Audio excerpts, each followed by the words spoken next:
You have to travel 1,500 kilometers east of the Australian islands in the South Pacific in order to reach New Caledonia. The archipelago orbits around a central axis, Grande Terre. The main island stretches out to a length of 400 kilometers. It is bordered by the largest lagoon in the world. Sheltered by a coral reef, the lagoon covers an area 1.5 times larger than the island that surrounds it. Grande Terre, nicknamed the Stone, was not born from a volcanic eruption. It broke away from the continental block that formed between Australia and New Zealand. The origins of the island explain its extensive underground mineral riches. Exposed by erosion, the rocks alternate between black and red, according to their chemical composition. But nothing can rival the intensity of the Blue Lagoon.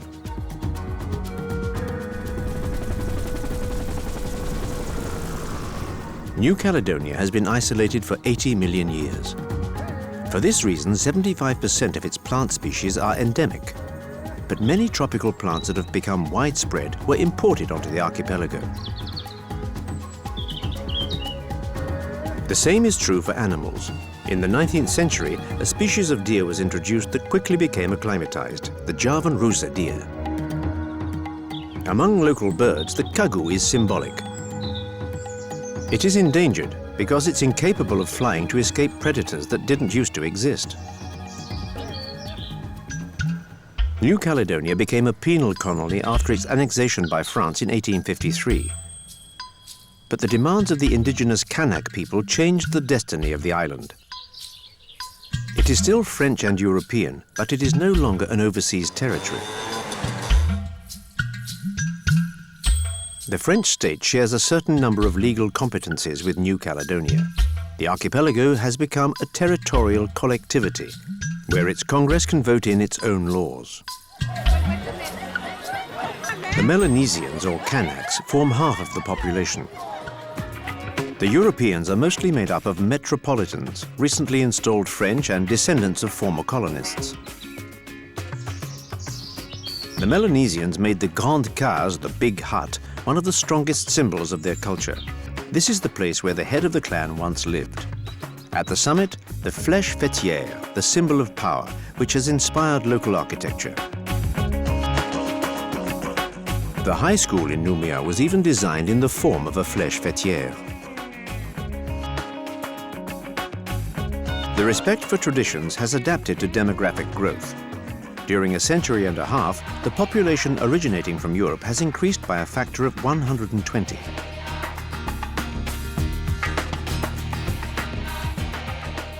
Europeans brought their own traditions.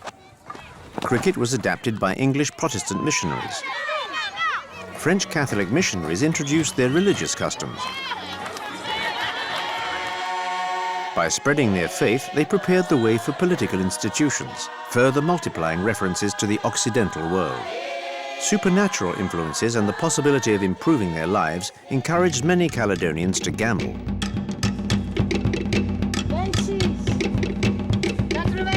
Gambling of all kinds, often with high stakes, became common. Bets are made on the unlikeliest of races. Farming is a traditional activity, even if only 10% of the land is devoted to it. Yams occupy an essential place among plants grown for food.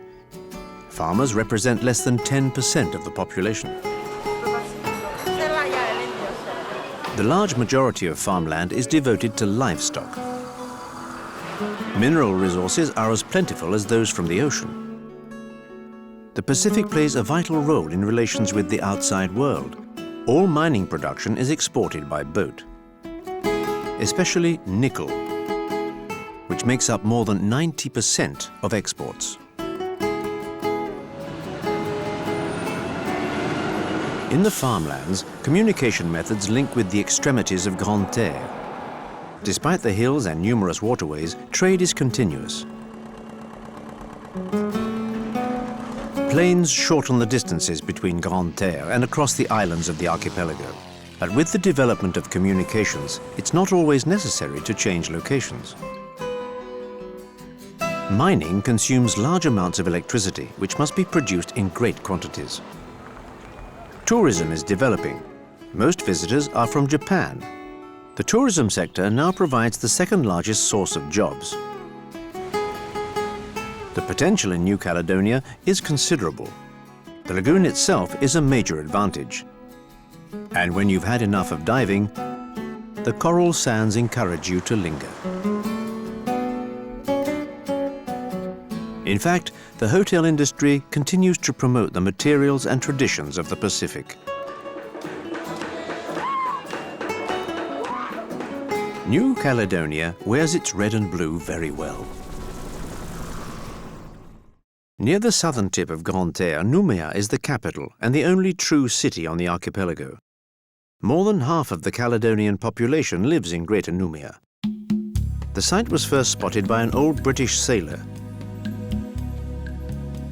and the geometric plan of the city is of Anglo-Saxon inspiration. The harbour protects boats from the ocean's swell. But we are never far from the open sea. Another advantage is that the waters are deep enough to accommodate ships with very deep drafts. Yet another reason to settle here in the capital. The ocean is a part of life in Noumea. Fishing becomes an opportunity to measure one's skillfulness by the weight of the catch.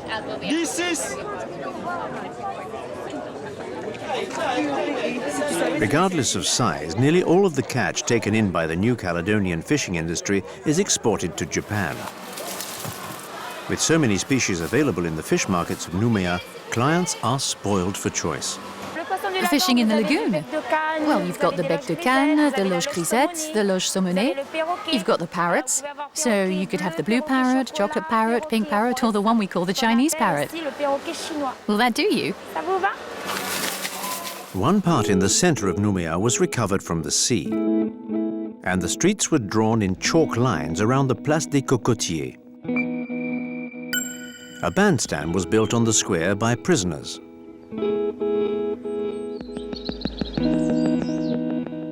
Originally, the city was called Port-de-France, a name which fits it well, as it was the first French city in the Pacific.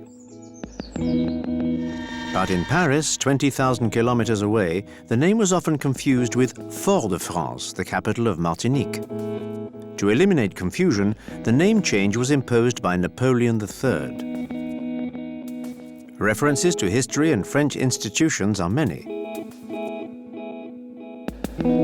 Even the presence of US troops during World War II did not dim the light of General de Gaulle. Since most dwellings here were made of wood, it's understandable that St. Joseph's Cathedral would impress the natives when built by the Catholics. Despite the culture shock, Western religious edifices like this Protestant church rapidly recruited many followers among the local Melanesian population.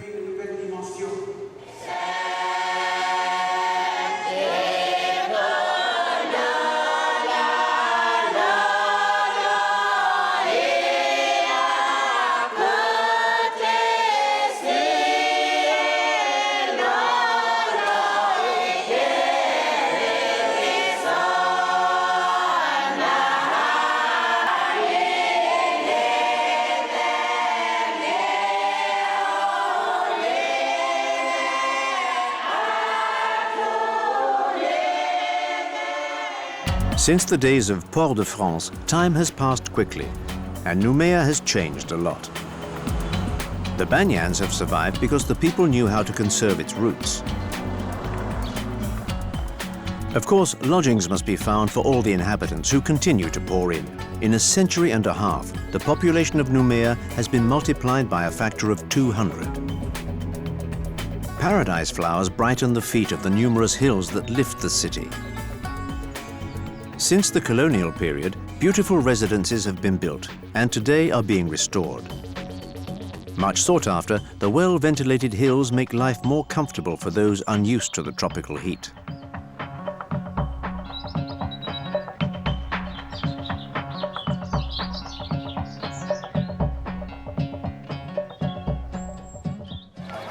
Another nod to tradition can be found in the Thursday downtown market. On that day, Melanesian artisans expose the talents they've been developing for centuries.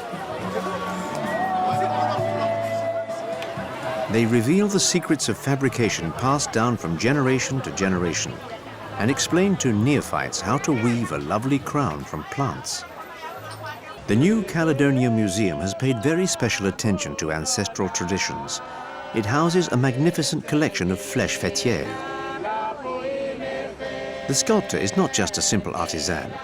His hands are guided by ancestors to produce the proper object, which takes on a religious dimension. The object can often have a precise function, such as the frames around the door in a large hut. But most of all, they establish a link between the everyday and the sacred. Pierrette Amand. They are above all the materialization of an invisible force. All these faces are the representations of ancestor protectors that they put on the hut, and who symbolize the fact that the invisible world has a real importance in everyday life, and that these two worlds are parallel. They consider these objects to be inhabited, thus they are guardians.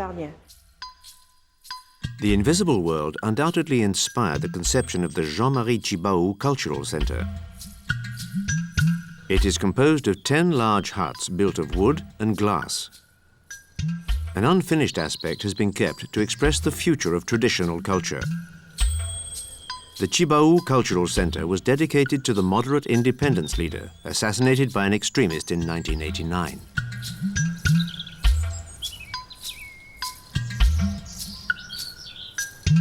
Using traditional architecture, they try to show the relationship that Melanesian culture has with nature. Shapes carved and cut by nature must influence those drawn by the hand of man. The harmony has a price. Computers might now have appeared in the big hut, but the circular form and proportions of the edifice have remained unchanged. Traditions coming from Europe have also been assimilated. They have found a very receptive land. Nouméa is an ideal site for the practice of various water sports, including kite surfing.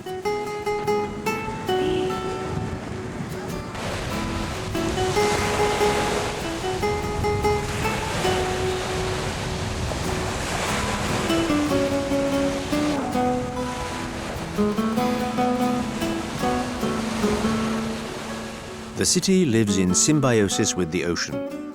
The ocean has the city has the beach. It's not surprising that Nouméa often seems a bit like California.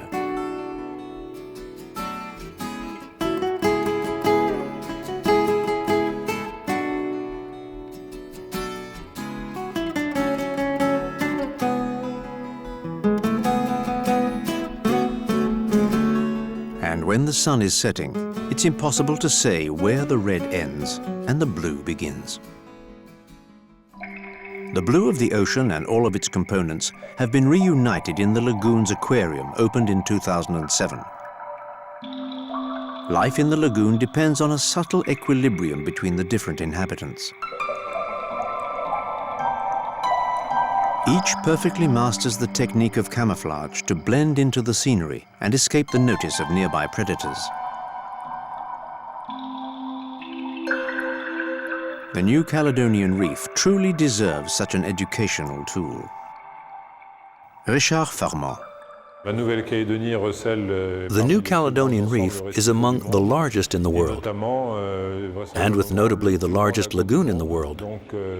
Therefore, a sort of an interior sea embedded in a quasi-continuous barrier reef all around Grande Terre.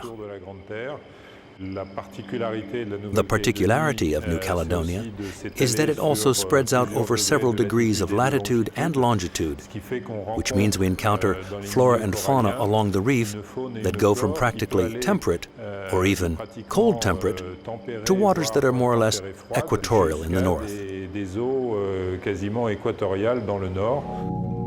In the lagoon, the manta ray displays his impressive wingspan.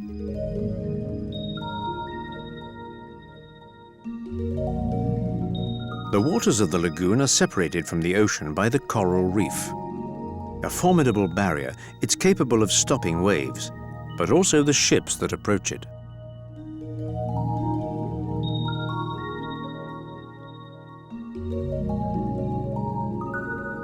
The shallow waters and absence of waves facilitate the creation of islets of sand, where vegetation quickly takes hold.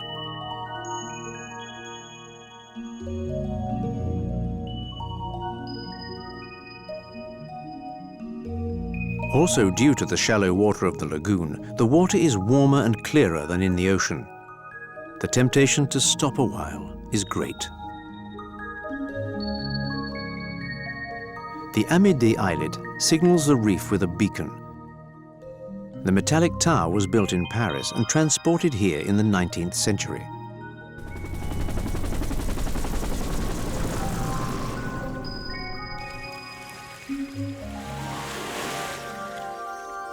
The lighthouse was built in steel because at the time, neither stonecutters nor masons were available on the island.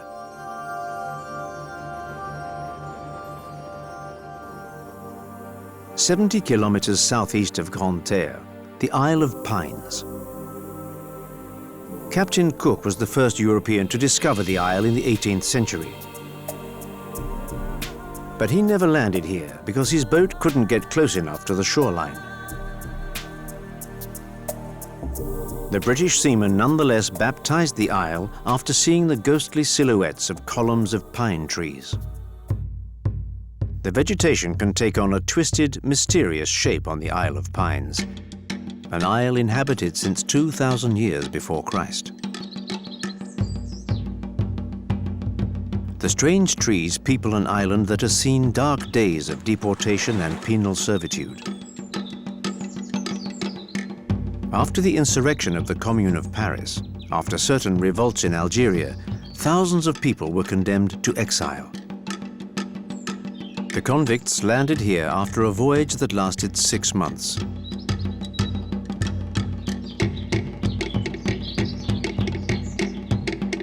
The penal colony closed in 1910. The bodies of prisoners who died on the island stayed.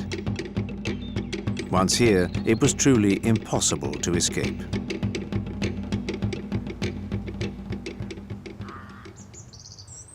But the past is far behind us. The local population concentrates on the good things on the island. The little tubers like that, mid-sized one like this, or smaller ones like that. We also make something out of the little ones, like those there. The igname, a yam, is an ingredient in bunya, a traditional Melanesian dish. Marguerite Wemama treats the igname with the respect due to her ancestors. The ignames come in all sorts of colors. There are white ones, purple ones like this, mauve, and yellow. When it's igname season, we use them. When we run out, we use dasheen, sweet potatoes, or bananas. But first, they must light a good wood fire. Then they heat the rocks and soften the banana leaves, which will serve as the envelope. But that's not all. Here are the coconut leaves. They assure the rigidity of the dish. As for the sheets of aluminium foil, they're the price of progress. They splash some coconut milk in a stew of chicken, fish or shellfish. Then it is sealed hermetically. This is important because otherwise the elements will not blend consistently. It's a big job that's only undertaken for special occasions. At marriages or baptisms and things like that, the bunya starts it off, and we share it. Several bunya are placed directly onto the burning embers and white-hot stones. They add green leaves, which will produce steam, and then everything is covered in earth to trap the heat. But they must be patient, because the cooking takes a while. While awaiting the meal, children play cricket at the foot of papaya trees. Well, we remove the earth and the cardboard. Then we take off the stones and we serve the meal. Finally, the time comes to dig out the bunya. After an hour and a half to 2 hours cooking over low heat, the ingredients have exchanged their flavors and smells. There's nothing left to do but enjoy it.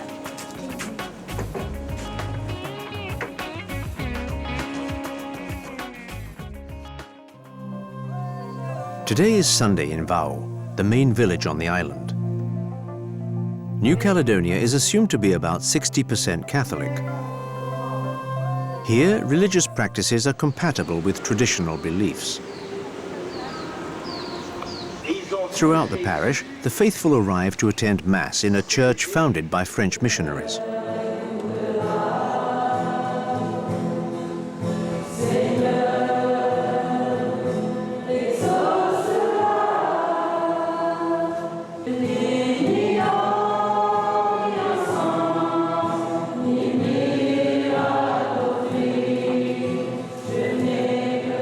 Sometimes the end of the Mass is greeted by a tropical shower.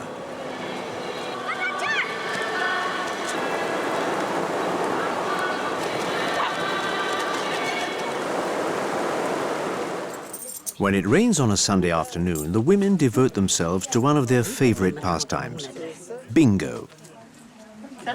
In calmer weather, things wind down according to an unchanging ritual. They scrupulously respect the rules, even if doing so doesn't always arouse passionate excitement. Petit 7, 59, 33, collet 7, 29, 26, 19, 29, 82.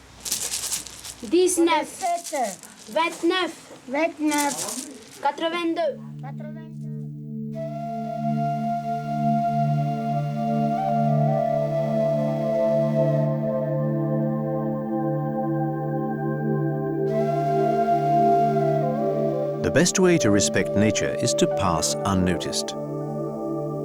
In one part of the Oro Bay, a nearly invisible hotel has successfully integrated comfort, nature, and ancestral traditions.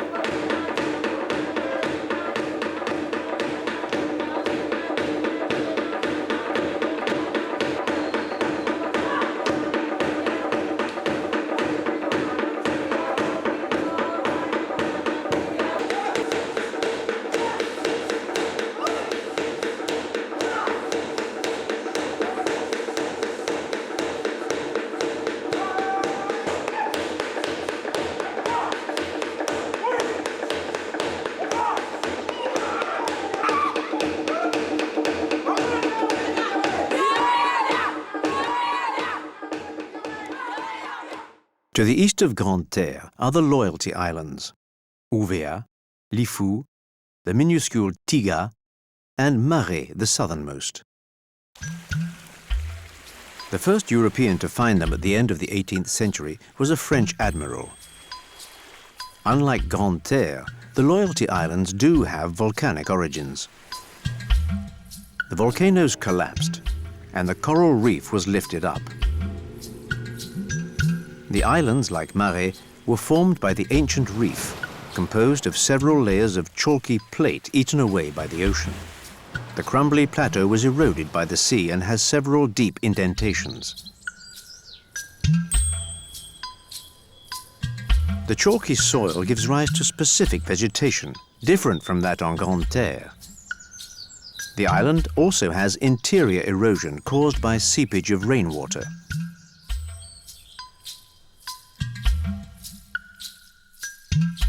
Life on the Loyalty Islands should have passed peaceably with nothing to disturb its calm.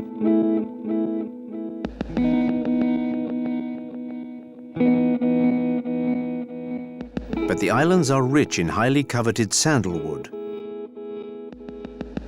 from which is extracted an essential oil used in perfumes. In the 19th century, intense commerce developed around this wood, which is also burned as incense.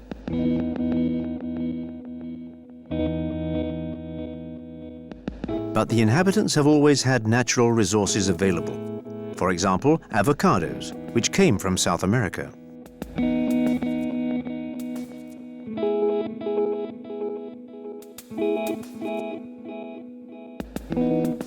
Square huts are typical of Maré Island. They are often juxtaposed to more modern huts.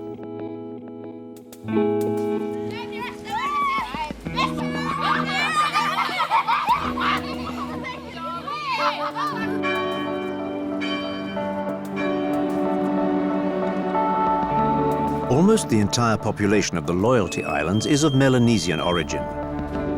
In fact, the French colonial authorities decided to create an indigenous reserve, forbidding Europeans to settle here.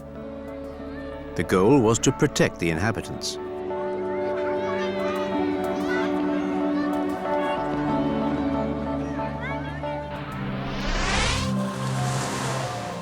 Lifou is the largest of the Loyalty Islands. It covers a larger stretch than Martinique. Disintegrated coral has produced a large quantity of sand. The origins of this island are not in doubt. The molten volcano that caused the coral reef to emerge. Polynesians landed on these shores in their pirogues several centuries before the Western world arrived. And Polynesian influences are clearly perceptible in the Loyalty Islands.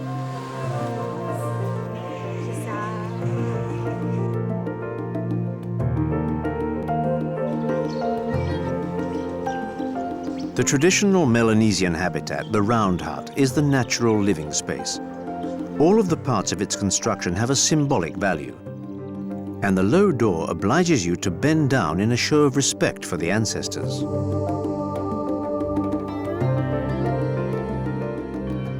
French Catholics and Protestant Polynesians joined the fight for influence.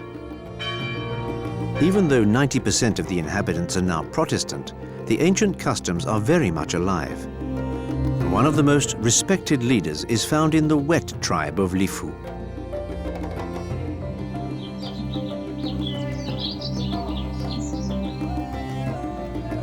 Exterior influences are also found in the vegetation. Papayas arrived from Central America. Many exotic species came to enrich the local plant life. An orchid, also from Central America, here finds a place in the sun.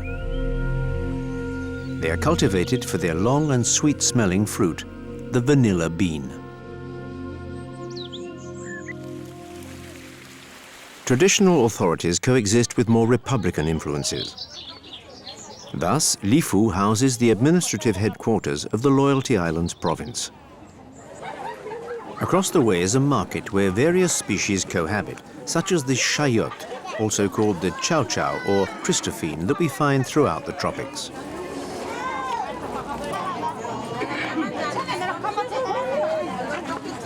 Another widespread fruit, the pomelo, a big citrus, is often considered a grapefruit. The pomelo is actually like a cross between a grapefruit and a lemon, but the flesh is less bitter on the pomelo.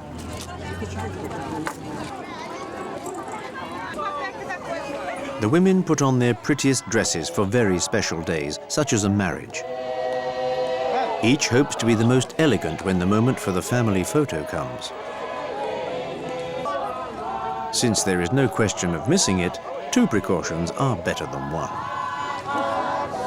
When the missionaries arrived, they found the loincloth that most women wore to be indecent, so they imposed a long and ample mission dress. Modernity and tradition, Lifou has succeeded in combining eras and cultures.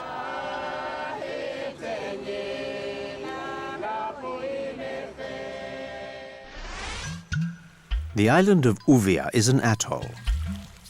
The original volcano collapsed, but the reef didn't rise up as high as with the other islands.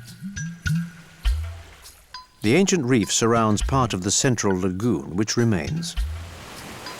They fish with an épervier, a circular net implanted with lead pellets, which arouses the interest of competitors.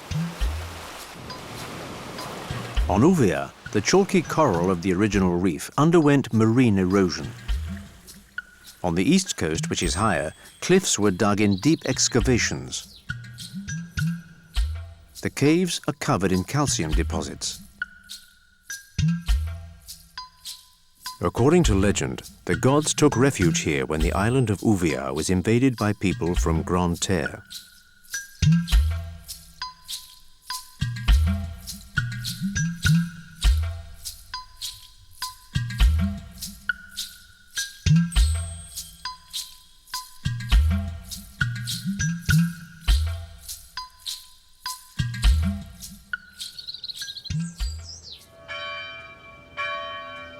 Despite exterior influences, the Loyalty Islands have carefully preserved the Melanesian culture.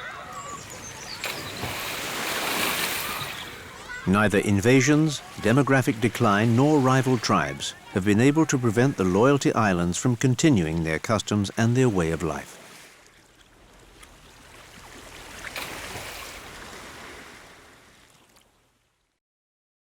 The region that stretches to the southeast of Noumea is often called the Grand South.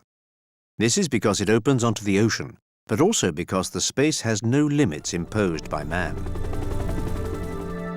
The red earth bursting with iron oxide, laterite, is proof of the density of mineral ores here.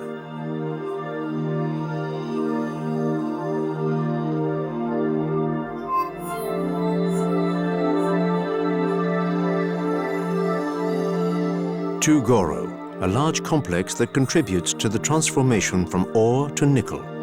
New Caledonia contributes around 13% of the world's production, but has layers in reserve.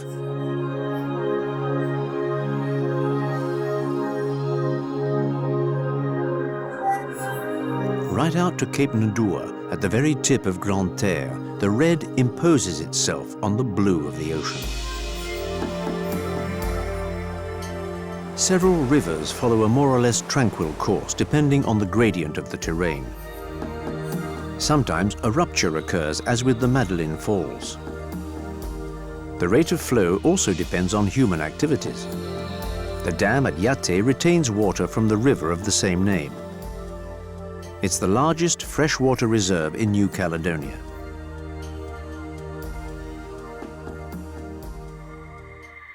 Here also, the red plays constantly with the blue.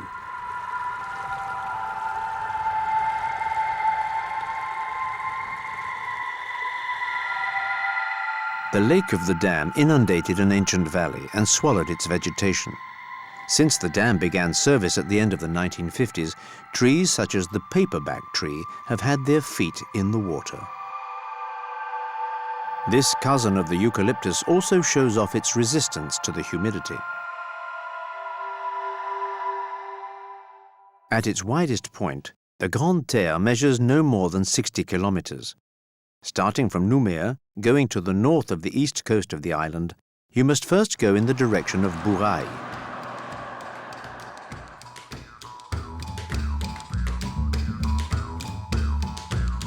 The French used the fort at Tiremba, first as a headquarters, then as a penal colony, starting in 1885.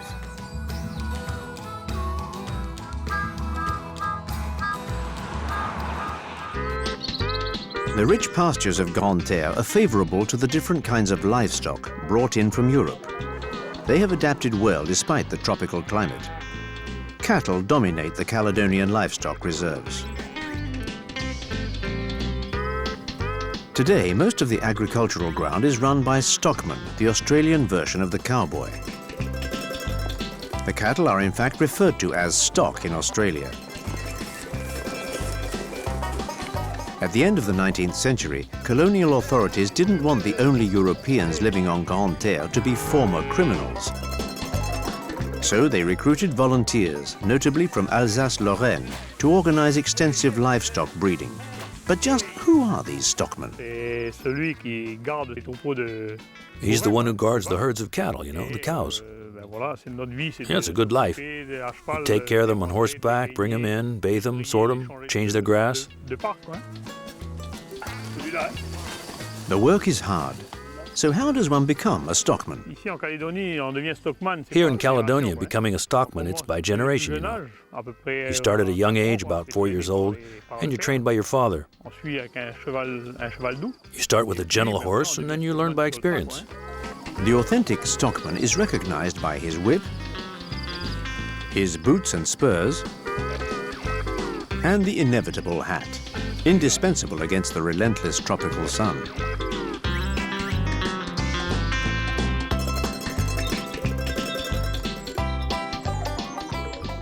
Every year in the month of May in Boulou Paris comes the feast of the stag, the shrimp, and the crawfish. Shrimp have become the second largest New Caledonian export. One attraction draws special attention. Bets are now open.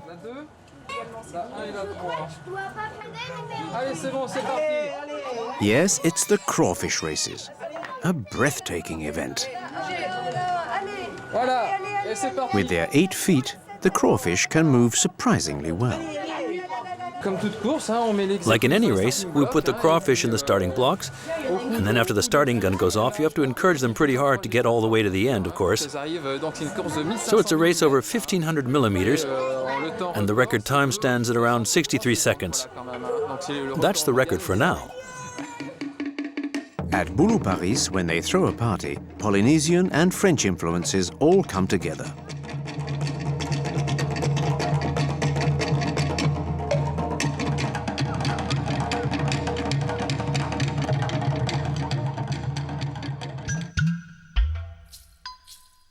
To get to the east coast, you have to cross Grande Terre.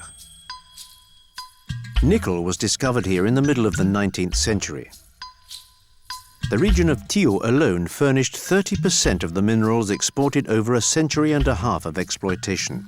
The mines in the region produce a mineral which contains up to 20% nickel. Today, techniques have evolved, and profitability is assured even with a mineral 10 times less rich in nickel.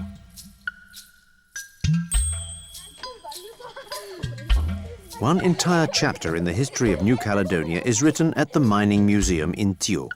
Maurice Fels.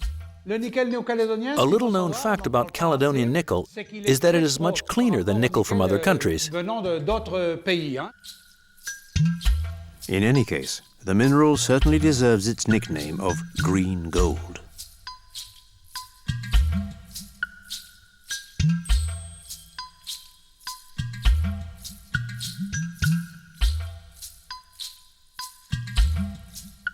Starting from Tio, climbing to the north, the road abruptly leaves the coast and continues through the interior. Crossing the pass of Pechacara is restricted to certain times. Circulation is alternated according to precise hours because the way is very narrow in places. When it rains, it can be quite dangerous.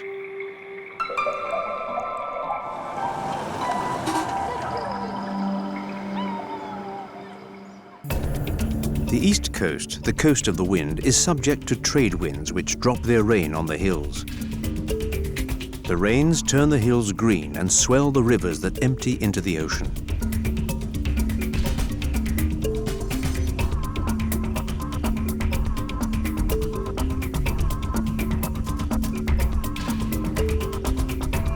Captain Cook landed on the coast of the wind.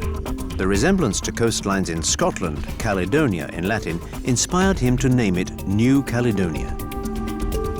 On the shore and in the water rose impressive rocks of black limestone. The rocks at l'Indiralik got their name from a neighboring tribe. In the Bay of Yengen, the rock takes on surprising shapes.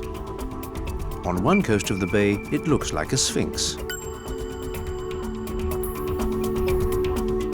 On the other side, fanciful nature sculpted a hen laying an egg.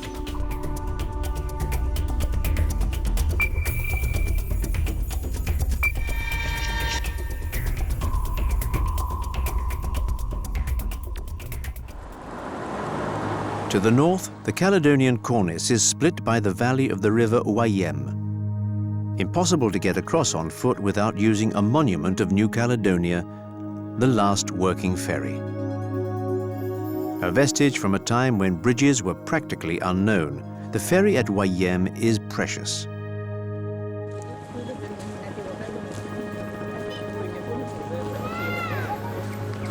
While waiting for it to arrive, you can sample the local produce.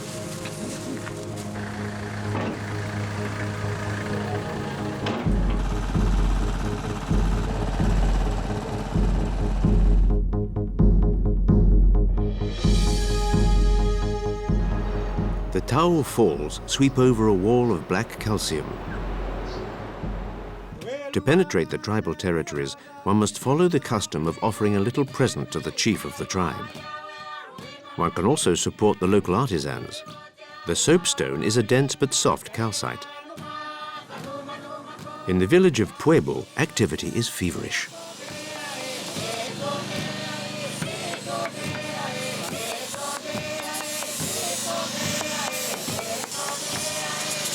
Every year, a festival is held here to celebrate all the traditional artistic activities. Scenes of daily life explode with color, and everyone exposes their works, which serve as a kind of collective memory punctuated by the rhythms and choreography of the tribes.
The farther north we go, the wilder nature becomes.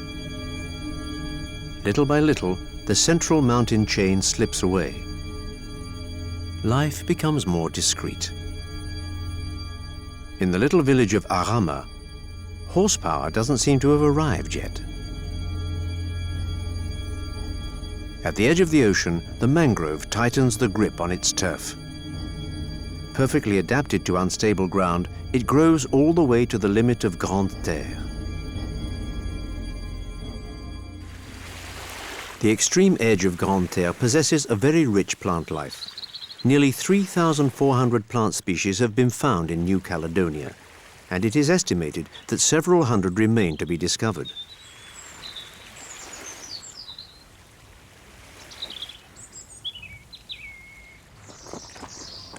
Coastal plants are often the most common, as their seeds circulate easily from island to island.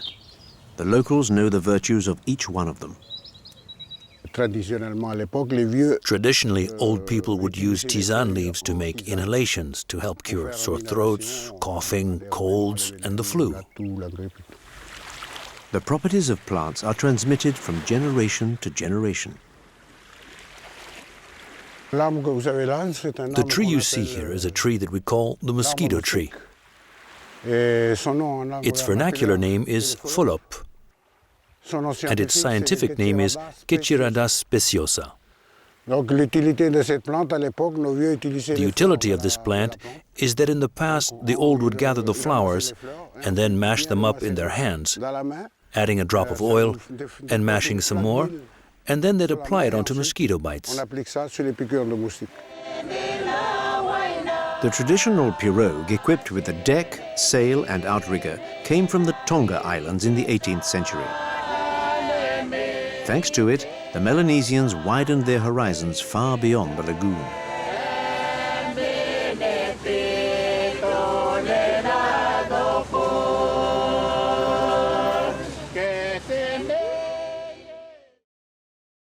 Once having passed the north point of Grande Terre, it's time for the descent along the west coast to discover a nearly complete panorama of Caledonian geography.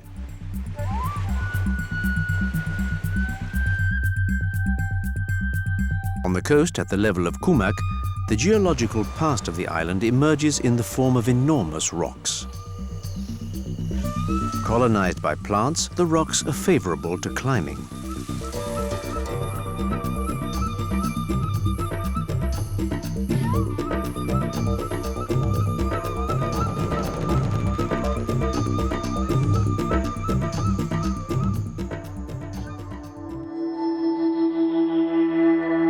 The central chain of mountains culminates at 1,629 meters. On the west coast, a plain splits the coastal landscape.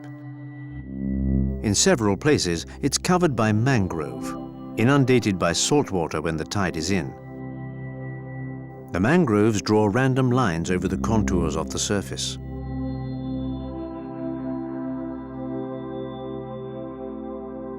When allowed, nature expresses herself with grand and beautiful gestures.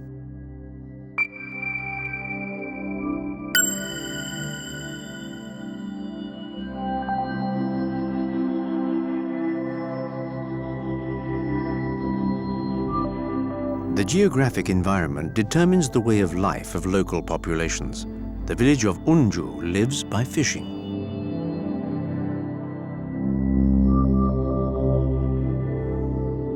The windy coast in the south is covered by a grassy savanna that replaced the original forest. A perfect terrain for raising deer.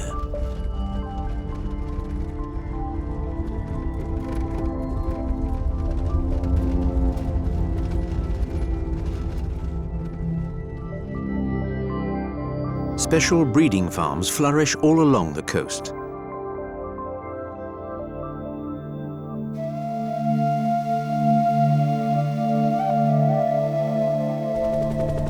Here again, the lagoon shows off its incredible dimensions.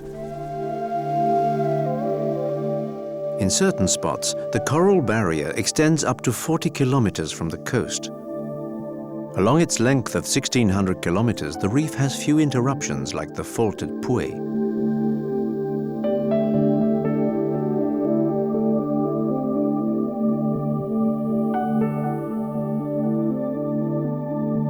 At the level of Bouraille, some of Caledonia's most spectacular rock formations reach up into the sky. In a block of monumental quartz, a giant sculptor has opened the pierced rock. In front, the rock called Bonhomme defies the ocean.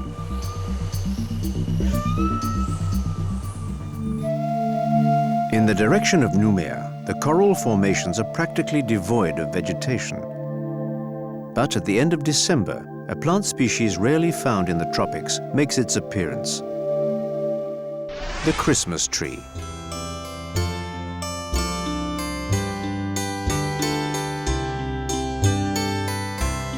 At the Place des Cocotiers, the royal palm trees are in no way surprised by its presence, nor by that of the Christmas market at their feet. Here in the Australian summer, it's hard to believe in Santa.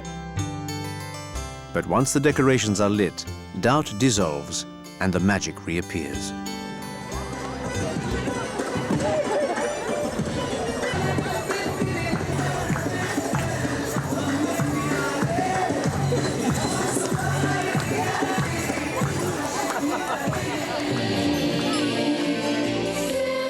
Christmas in the tropics ought to be different. The presence of the mothers, however, ensures that children of all ages are on their best behavior.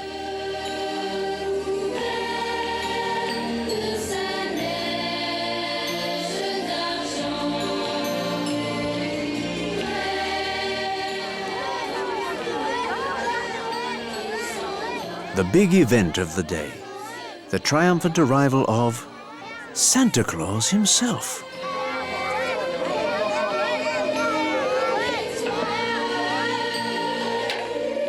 The reindeer have stayed in Lapland. In New Caledonia, the temperature's far too high for them.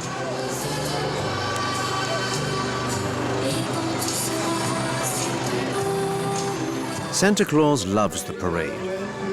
The mayor of the city accompanies the star of the day in this exercise where jealousy has no part. The atmosphere at the Place des Cocotiers is like that of a big Hollywood premiere. Next stop, City Hall. And another walk.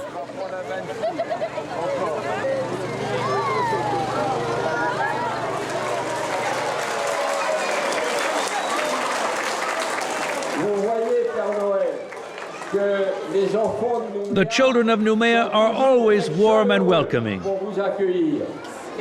And there are more of them each year. So, have you all been good?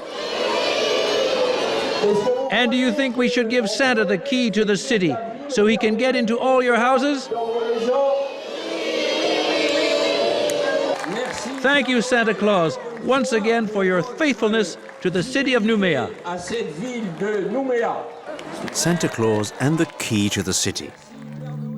An exotic tradition in this latitude. But New Caledonia maintains many multiple traditions. Occidental and Melanesian. They all mixed together under the sky of Grande Terre, where the rocky red fuses with the ocean blue.